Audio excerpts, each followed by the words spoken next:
नमस्कार दोस्तों, स्वागत है आपका एक और नए वीडियो में। तो दोस्तों, आज का वीडियो उन सभी लोगों के लिए बहुत ज्यादा खास होने वाला है जिनका पैन कार्ड आधार कार्ड से अभी तक लिंक नहीं है, या फिर जिनका लिंक है वो लोग अपना अपना स्टेटस भी यहां से देख पाएंगे।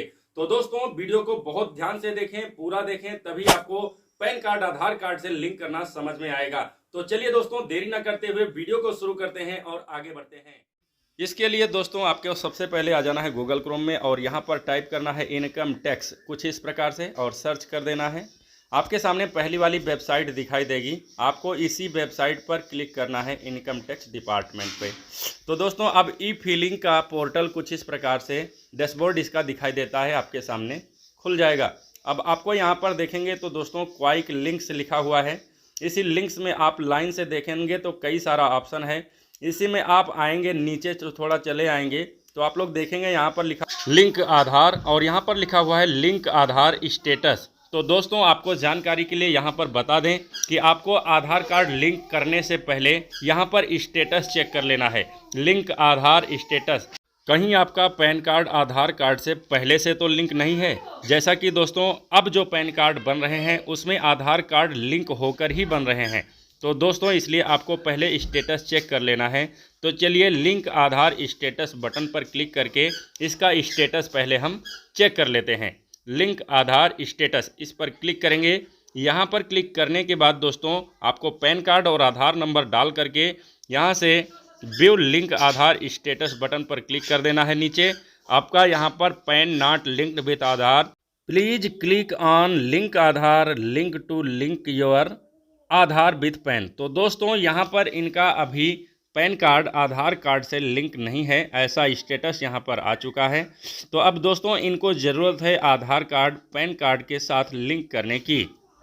और दोस्तों, यदि यहाँ पर पहले से लिंक रहेगा तो यहाँ पर स्टेटस दिखाई देगा, आपका आधार नंबर और आपका पैन नंबर पहले से ही लिंक है, आपका पैन नंबर भी यहाँ पर दिखाई देगा। तो चलिए, हमें जैसा कि लिंक करने की ज़रूरत है तो हम होम पेज पे भी जाकर लिंक आधार पर क्लिक करके आ सकते हैं और यहाँ लिंक आधार का लिंक दिया हुआ है, इस पर भी क्लिक करके हम यहाँ पर वहाँ पर जा सकते हैं। तो चलिए दोस्तों, हम यहीं पर क्लिक कर लेते हैं। जैसे ही यहाँ पर क्लिक करेंगे, आपके सामने नीचे देखेंगे तो पैन कार्ड और आधार कार्ड का नंबर मांगा जाने लगा है। हमने नंबर डाल लिया है। अब नीचे वैलिडेट का बटन है, इस बटन पर क्लिक कर दिया है। अब यहाँ पर देखेंगे दोस्तों तो payment detail not found for this pan, तो हमने अभी तक तो कोई पेमेंट किया नहीं है, वही मैसेज यहाँ पर आ रहा है। यदि हमने पेमेंट किया होता तो पेमेंट का स्टेटस दिखा देता। तो चलिए, हमें यहाँ पर पेमेंट करने की ज़रूरत है, तो कंटिन्यू टू पे थ्रू ई पे टैक्स, इस वाले कॉलम पर क्लिक करेंगे। जैसे ही यहाँ पर क्लिक करेंगे दोस्तों, ई पे टैक्स का ऑप्शन यहाँ पर खुल जाएगा। पैन नंबर आपको डालना है, कन्फर्म पैन नंबर डालना है, अपना मोबाइल नंबर यहाँ पर कोई सा भी मोबाइल नंबर डाल देना है। मोबाइल नंबर डालने के बाद कंटिन्यू का बटन है नीचे दोस्तों, अब इसी कंटिन्यू बटन पर क्लिक कर देना है। जैसे ही कंटिन्यू करेंगे, आपके मोबाइल नंबर पर एक 6 अंकों की OTP जाती है, उस OTP को इस वाले बॉक्स में अच्छे से फिलअप कर लेना है। और जैसा कि OTP आ चुकी है, हम यहाँ पर चलिए फिलअप कर लेते हैं। अब कंटिन्यू का बटन है नीचे दोस्तों, इसी कंटिन्यू पर क्लिक कर देंगे। जैसे ही कंटिन्यू करेंगे, यहाँ पर आपका पैन नंबर और नाम, ई पे tax you have successfully verified, हमने वेरीफाई OTP कर लिया है। अब कंटिन्यू कर देंगे।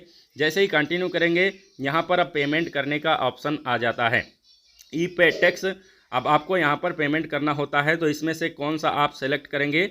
आपको सेलेक्ट करना है इनकम टैक्स वाला, पहला वाला, इसी पर प्रोसीड करना है और कहीं नहीं करना है, नहीं तो आप सही जगह पर नहीं पहुँच पाएंगे। आपको इनकम टैक्स वाले ऑप्शन पर ही पहले नंबर पर आना है और यहीं पर प्रोसीड करना है, एडवांस टैक्स 100। चलिए, हम प्रोसीड बटन पर क्लिक कर लेते हैं। जैसे ही हम प्रोसीड बटन पर क्लिक करेंगे, अब न्यू पेमेंट में असेसमेंट ईयर आपको सेलेक्ट करना होता है। तो हम आपको जानकारी के लिए बता दें, अपने इसमें जो भी नया अपडेट में आपका असेसमेंट ईयर आया है, पहला वाला, वही आपको सेलेक्ट कर लेना है। 26-27 अभी जैसा कि चल रहा है दोस्तों, आपको 26-27 सेलेक्ट करना है और मार्च के बाद 27-28 चलने लगता है, तो आपको मार्च के बाद 27-28 सेलेक्ट करना होगा। तो चलिए, यहाँ पर 2026-27 अभी चल रहा है, मार्च से मार्च लिया जाता है असेसमेंट ईयर दोस्तों। तो अभी 26-27 वाला चल रहा है, तो इसी को हम सेलेक्ट कर लेंगे। Financial year is 2025-26 for the selected assessment year 2026-27। जी हाँ, अब इसमें टाइप ऑफ पेमेंट में आपको सबसे नीचे देखना है दोस्तों। यहाँ पर कई सारा ऑप्शन खुलता है, सबसे नीचे देखेंगे तो अदर रिसिप्ट 500 लिखा रहता है। इसी को सेलेक्ट करना है। अदर रिसिप्ट 500, चलिए हम इसको सेलेक्ट करके नीचे कंटिन्यू का बटन है दोस्तों, देख लीजिए हमने यहाँ पर सेलेक्ट कर लिया है। अब दोस्तों यहाँ पर सेलेक्ट करने के बाद कुछ और ऑप्शन खुल जाता है, सब टाइप ऑफ पेमेंट। आप किस लिए ये पेमेंट कर रहे हैं, तो हम जैसा कि आधार कार्ड पैन कार्ड से लिंक करने के लिए कर रहे हैं, तो यहाँ पर पहले नंबर पर ही ऑप्शन है fees of delay in linking PAN with Aadhaar. चलिए इसको सेलेक्ट करके कंटिन्यू करेंगे। जैसे ही कंटिन्यू करेंगे आपका 1000 रुपये का फीस यहाँ पर अभी कट रहा है दोस्तों, अभी कटने वाला है। तो ये फीस कैसे कटवाएंगे, नीचे कंटिन्यू का बटन है दोस्तों, इसी कंटिन्यू बटन पर क्लिक कर देंगे। कंटिन्यू बटन पर क्लिक करने के बाद यहाँ पर पेमेंट करने के कई सारे ऑप्शन आपके सामने दिखाई देने लगते हैं। नेट बैंकिंग, डेबिट कार्ड और पे at bank counter, Bhim UPI. तो जैसा कि दोस्तों हम आज डेबिट कार्ड से पेमेंट करने वाले हैं और आपके लिए अच्छा ऑप्शन होगा कि आप यूपीआई के थ्रू भी फेडरल बैंक सेलेक्ट करके यूपीआई से आप कर सकते हैं। तो जैसा कि हमारे पास आज डेबिट कार्ड है, तो दोस्तों जैसा कि आप यहाँ पर जो भी चाहें, आप जिससे भी चाहें पेमेंट कर सकते हैं, नेट बैंकिंग, डेबिट कार्ड या फिर यूपीआई या फिर क्यूआर कोड ले करके। तो यूपीआई वाले लास्ट वाला यूपीआई वाला सेलेक्ट करके फेडरल सेलेक्ट करेंगे और हम आज डेबिट कार्ड से पेमेंट कटवाने वाले हैं। जैसा कि हमारे पास आईसीआईसी बैंक का डेबिट कार्ड है, तो हम डेबिट कार्ड वाला सेलेक्ट करके अपना बैंक आईसीआईसी सेलेक्ट कर लेंगे। यदि आपका बैंक ना दिखाई पड़े तो आप लोग यूपीआई से पेमेंट करिएगा। तो चलिए जैसा कि हमारे पास बैंक उपलब्ध है, तो हम आज बैंक से पेमेंट करने वाले हैं एटीएम के द्वारा। तो चलिए यहाँ पर हमने आईसीआईसीआई बैंक को सेलेक्ट कर लिया है। अब हम नीचे कंटिन्यू बटन पर क्लिक करेंगे। कंटिन्यू करते ही दोस्तों यहाँ पर अब आपका पेमेंट मांगा जाने लगता है। यहाँ पर पे नाउ जैसे ही बटन पर क्लिक करेंगे आप एक टर्म एंड कंडीशन आएगा, इसको एक्सेप्ट करेंगे, सबमिट टू बैंक करेंगे दोस्तों। सबमिट टू बैंक करने के बाद यहाँ पर एटीएम की कुछ डिटेल मांगी जाती है, देख लीजिए दोस्तों। पे यूजिंग आईसीआईसी डेबिट कार्ड, कुछ इसी प्रकार से आप भी डेबिट कार्ड से पेमेंट करेंगे। डेबिट कार्ड सेलेक्ट कर लेंगे। हमारा जो भी डेबिट कार्ड है, वीसा, मास्टर कार्ड, रुपए, हम उसको सेलेक्ट कर लेते हैं। चलिए हम अपना कार्ड यहाँ से रुपए सेलेक्ट कर लिए हैं। अब यहाँ पर card number, card holder name और एक्सपायरी डेट, मंथ और ईयर डाल करके कार्ड के पीछे CVV लिखा रहता है, वो CVV कोड यहाँ पर डाल लेंगे और सब कुछ डालने के बाद पे नाउ बटन पर क्लिक करेंगे। जैसे ही पे नाउ बटन पर क्लिक करेंगे आपके बैंक में रजिस्टर्ड मोबाइल नंबर पर एक OTP पहुँच जाता है। चलिए हमारे मोबाइल पे OTP भेजा जा चुका है, हमने डाल लिया है, सबमिट कर दिया है। सबमिट करने के बाद दोस्तों हमारा पेमेंट सक्सेसफुली हो जाता है। लेकिन दोस्तों अभी ये काम पूरा नहीं हुआ है। इतना करने के बाद कुछ लोग जानते हैं कि हमारा पैन कार्ड आधार कार्ड से लिंक हो गया है, लेकिन अभी नहीं हुआ है। अब और भी प्रक्रिया बाकी है यहाँ पर। तो इतना करने के बाद दोस्तों आपको यहाँ पर डाउनलोड चालान पेमेंट का रिसिप्ट डाउनलोड करने के लिए बोला जाता है। तो यहाँ पर डाउनलोड बटन पर क्लिक करके हम अपना पेमेंट जो अभी आपने किया है उसका रिसिप्ट यहाँ से डाउनलोड कर लेंगे।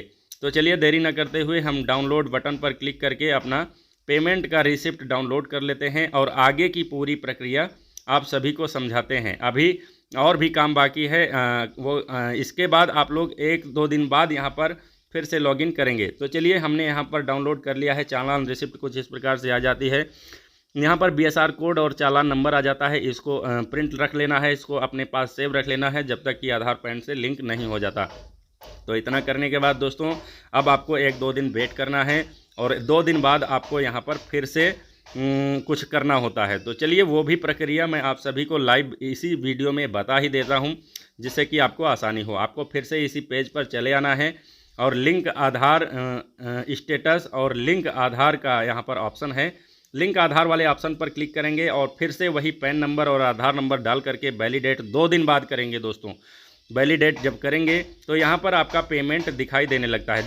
अब दोस्तों जैसा कि आप देखेंगे कि पहले जब आपने ये काम किया था तो आपको दिखाई दिया था कि पेमेंट नॉट फाउंड, लेकिन दोस्तों अब यहाँ पर स्टेटस बदल चुका है।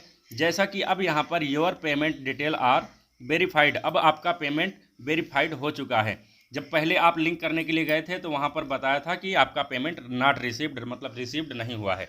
और यहाँ पर दोस्तों जानकारी के लिए बता दें कि आपका चालान नंबर और BSR कोड दोनों यहाँ पर आ जाता है और आपका 1000 रुपये का फीस जो अभी आपने वहाँ पर कटवाया था वो ऑटोमेटिक यहाँ पर आकर दिखाई देने लगता है। अब दोस्तों यदि आप लोग तुरंत वहाँ पर पेमेंट करवा कर यहाँ पर चेक करेंगे तो आपको कुछ नहीं बताएगा, आपको 2 दिन इंतज़ार करना है, 2 दिन बाद ये करना है। चलिए अब कंटिन्यू बटन है दोस्तों, कंटिन्यू पर क्लिक करेंगे। कंटिन्यू करते ही यहाँ पर पैन नंबर और आधार नंबर आपका दिखाई देता है। यहाँ पर नेम एज पर आधार, आपके आधार कार्ड में जो भी नाम है वही नाम इसमें अच्छे से डालना है। और मोबाइल नंबर आपका अभी जो आपने दिया था पहले ऑनलाइन करते समय, वही मोबाइल नंबर यहाँ पर डाल देना है। मोबाइल नंबर डालने के बाद यहाँ पर I have only year of birth in Aadhaar card, I agree to validate my Aadhaar card detail. यदि आपके आधार कार्ड में जन्म तिथि का सिर्फ ईयर लिखा हुआ है, डेट मंथ नहीं लिखा हुआ है, जैसे कि क्या होता था पहले जो आधार कार्ड बनता था उसमें बहुत सारे लोगों के सिर्फ ईयर लिखा हुआ है, मंथ और डेट नहीं लिखा हुआ है, तो उनके लिए है ये दोस्तों। वो जिनके आधार कार्ड में सिर्फ ईयर लिखा हुआ है डेट ऑफ बर्थ में, वही लोग इसको पहले वाले को सिलेक्ट करेंगे। और बाकी सभी लोग जिनके आधार कार्ड में पूरी डेट ऑफ बर्थ है या सब कुछ डिटेल आधार कार्ड में सही है, मतलब सभी के लिए है लगभग नीचे वाला सेलेक्ट करेंगे। वही लोग ऊपर वाला सेलेक्ट करेंगे जिनके आधार कार्ड में सिर्फ डेट ऑफ बर्थ का ईयर पड़ा हुआ है। देख लेंगे आधार कार्ड। चलिए हम दूसरा सेलेक्ट करके लिंक आधार बटन पर क्लिक कर देते हैं। जैसे ही लिंक आधार बटन पर क्लिक करेंगे, आधार आपके मोबाइल नंबर पर, वही मोबाइल नंबर पर एक 6 अंकों की OTP पहुंच जाती है। अब ये OTP आपको दोबारा से फिलअप कर लेना है। OTP डालने के बाद वैलिडेट बटन है, इस पर क्लिक कर देना है। अब यहाँ पर आप देखेंगे तो स्टेटस और कुछ बदल चुका है। Your Aadhaar PAN link request has been received and send to validate in case of required, please check the status after 48 घंटे लिंक आधार स्टेटस। तो दोस्तों यहाँ पर इतना करने के बाद अब आपको थोड़ा सा वेट करना है, 2 दिन का वेट करना है। अब 2 दिन बाद अब आपको फिर से करना होता है चेक। अब यहाँ पर आपकी प्रक्रिया पूरी हो चुकी है, अब आपको चेक करना है। तो यहीं पर फिर से आ जाएंगे लिंक आधार स्टेटस बटन पर, आधार पैन नंबर डाल करके और क्लिक करेंगे व्यू लिंक आधार स्टेटस पर। तो यहाँ पर दोस्तों आपका पैन कार्ड नंबर दिखाई दे देता है, is already linked to given Aadhaar number, और आपका यहाँ पर आधार नंबर दिखाई देने लगता है। तो दोस्तों अब यहाँ पर आपका successfully pan card Aadhaar card से लिंक हो चुका है। तो दोस्तों अब आपका पैन आधार लिंक हो चुका है। तो दोस्तों वीडियो कैसा लगा? यदि पसंद आया हो तो एक लाइक कर दीजिए। यदि आप हमारे चैनल पर नए आए हुए थे तो प्लीज चैनल को जरूर सब्सक्राइब कर लीजिए, क्योंकि दोस्तों हम इसी प्रकार के जानकारी भरे वीडियोज आप सभी के लिए लाते रहते हैं और आगे भी लाते रहेंगे। तो चलिए दोस्तों लाइक कर दीजिए, कमेंट कर दीजिए प्यारा सा एक, और शेयर कर दीजिए वीडियो को। तो चलिए दोस्तों बाय बाय, बहुत बहुत धन्यवाद वीडियो देखने के लिए।